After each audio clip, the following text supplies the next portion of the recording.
Hold on. Nah, you ain't gonna say this. Watch out. Hey, Floyd and 50, y'all some shit, man. Hell no. Y'all brothers, man. No, hold on. That's like me and Tate going at it, and don't make up like we did. Hey, y'all some niggas. Y'all gotta stop that, man. Y'all brothers, man. Charles Adrien Broner went head-to-head with the big dogs and ended up paying the ultimate price for it. Adrien Broner jumped into the ring back in 2008, bursting onto the scene as a fresh professional boxer. He stacked up win after win, gaining attention fast with his sharp skills and bold confidence. Once the boxing world caught wind of the Adrien Broner show, with all his wild showboating and flashy energy, it didn't take long for Floyd Mayweather to notice.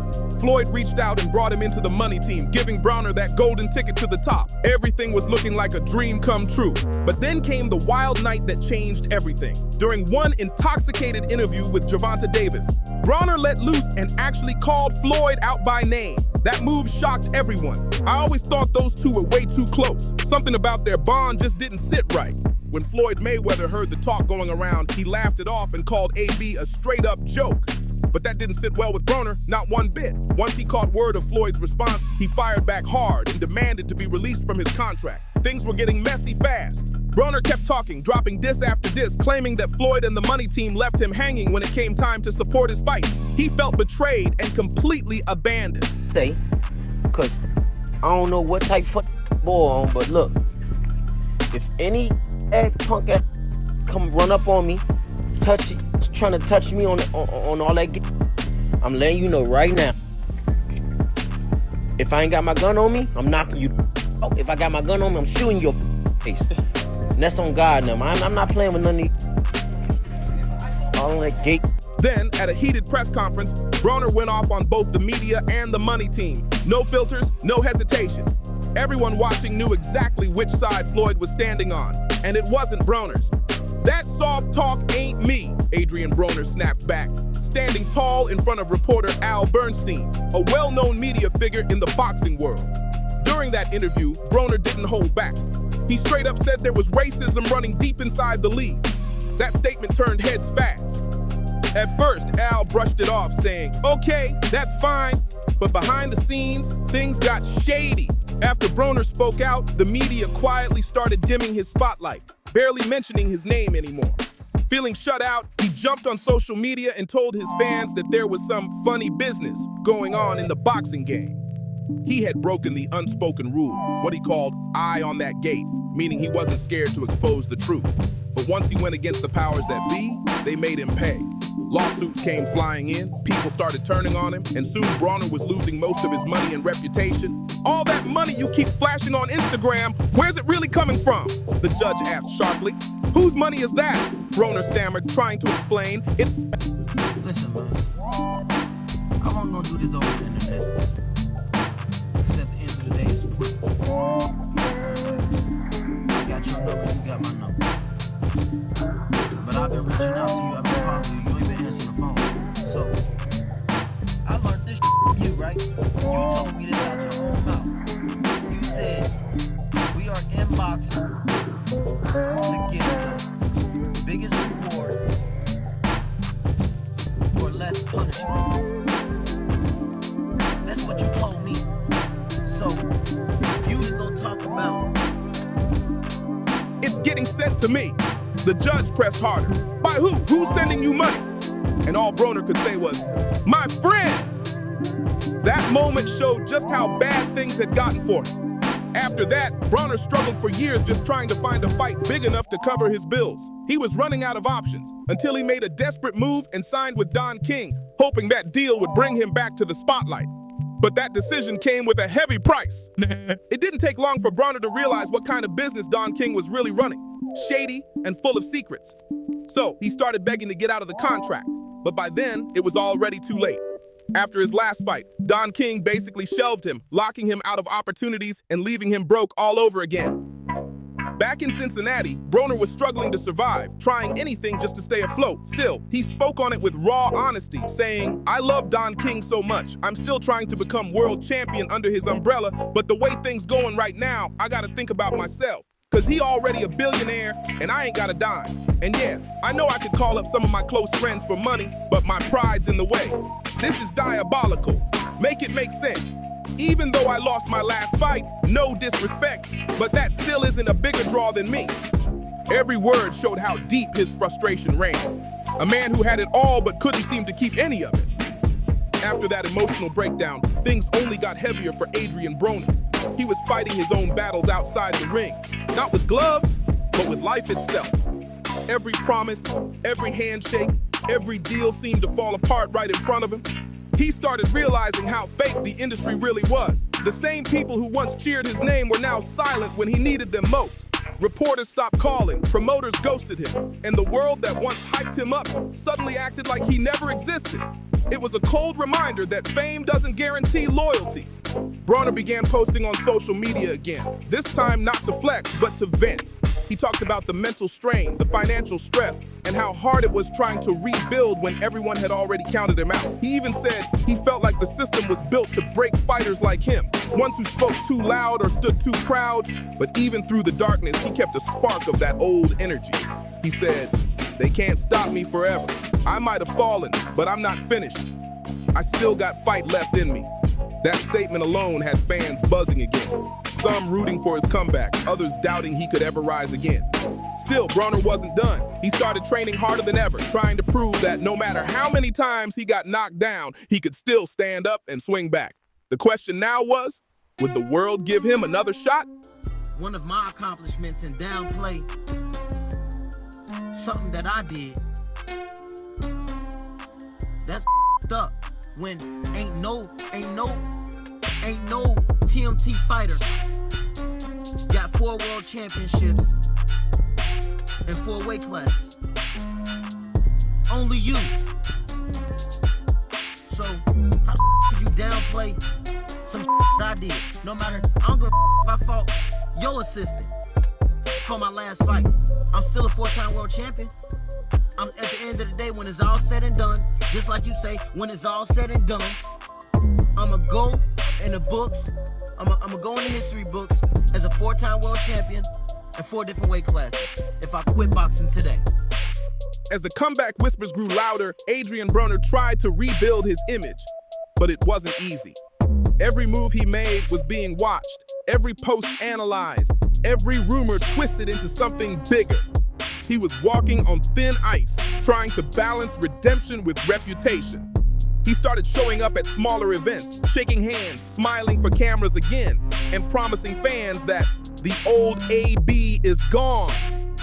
But deep down, the fire in him was still wild. The same spark that made him both loved and hated. People could feel that energy, that mix of confidence and chaos, and that's what kept them talking. Broner began teasing new fights, posting clips of himself in the gym. Sweat dripping, gloves thudding, attitude on full display. He wanted to show everyone that the fighter in him never died, even when life tried to bury him. But behind the scenes, the money problems, legal drama, and industry tension were still haunting him. Then came the shocking twist. Promoters started offering him fights again. Some said it was pity, others said it was pure business, but Broner didn't care. He just wanted that chance to prove he could still bring in the crowd and steal the spotlight. He said, "They counted me out too soon. I still got a story to finish, and I'm gonna make them watch it happen live." That confidence hit the internet like a storm. Fans arguing, critics doubting, but one thing was clear. Adrien Broner wasn't done fighting yet. The comeback was on the horizon, and this time, it felt personal. As the light started to shine on him again, Adrien Broner was hyped. This was supposed to be his big return. The world waited to see if he could actually pull it off, or if it'd be another headline gone wrong. He was training day and night, posting videos of his grind, showing that hunger that made him famous in the first place. But the closer fight night got, the more drama started creeping in. Rumors of missed payments, contract issues, and behind-the-scenes beef started swirling all over social media. People started saying, "Here we go again, AB back in trouble." Yet Broner kept his focus, determined to silence everyone who doubted him.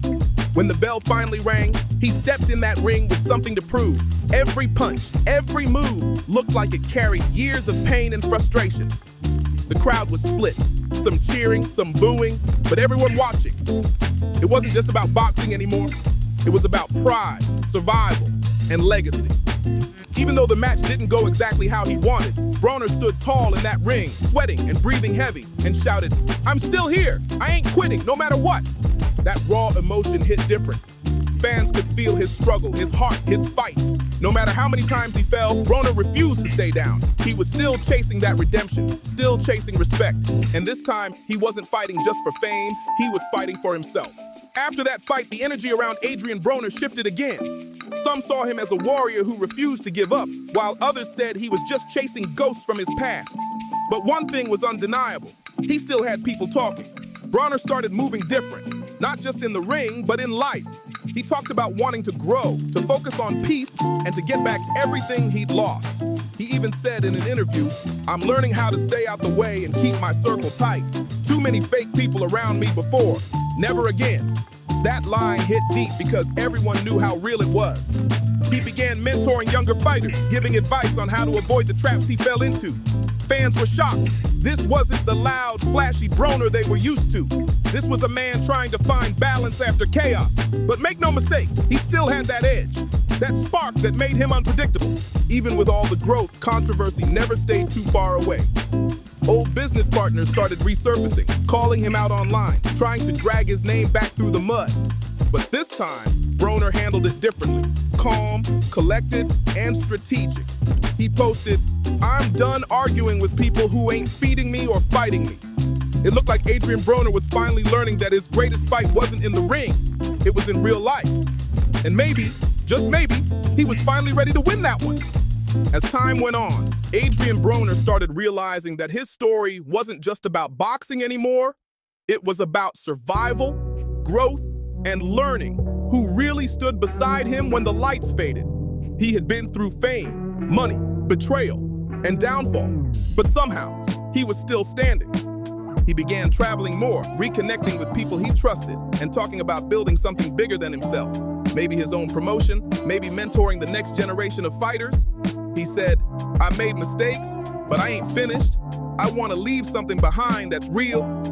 That kind of talk had fans respecting him again, not just as a fighter, but as a man trying to rebuild from the ground up. Still, the media kept testing him, poking at his past like they couldn't let it go. Every interview turned into a reminder of his old controversies. But this time, Broner didn't explode or lose his cool. He just smiled and said, "I already lived it, now I'm rewriting it." That line went viral. People saw it as his comeback motto. Slowly, the energy started to change. The hate turned into curiosity, the jokes into applause. Fans were wondering, could AB really pull off a full redemption arc? He had the scars, the lessons, and that undeniable charisma that made people pay attention. And deep down, Broner knew one thing for sure. His story wasn't over yet. The world might have counted him out once, but this time, he was the one writing the ending. Adrien Broner said it best himself. "I just want to get back in shape and make my own money. I ain't asking for no handout, but if I got nowhere to stay or no fight lined up, I gotta do what I can to take care of my 10 kids and my family." He even joked, "My mama raised me, so call me. I beat your plug's price." That statement had people talking, wondering if it was pain behind the humor or just Broner being Broner. Since then, he's been spotted out in public more often and not always in the best light. Cameras caught him acting wild on the show It Is What It Is, where he was clearly tipsy and couldn't stop flirting with the host. Cameron, being cool about it, just let it slide, knowing AB wasn't in his right state that night. But the drama didn't stop there. Reports broke out that Broner was wanted by the feds, and things took an even crazier turn when NBA star James Harden claimed that Broner and Big U had scammed him using a fake deal. Harden said Broner ran off with a major bag. Money gone, trust broken. More recently, footage surfaced online showing Broner talking to fans, asking for a little help, what he called a lick. It was heartbreaking and confusing for longtime supporters who remembered the flashy champ that once owned the spotlight. So what do you think? Did Adrien Broner truly mess up by going against the powers that run the game, or was he just too confident for his own good? Drop your thoughts in the comments below. And don't forget to like, share, and subscribe for more wild stories like this. Let's talk about it.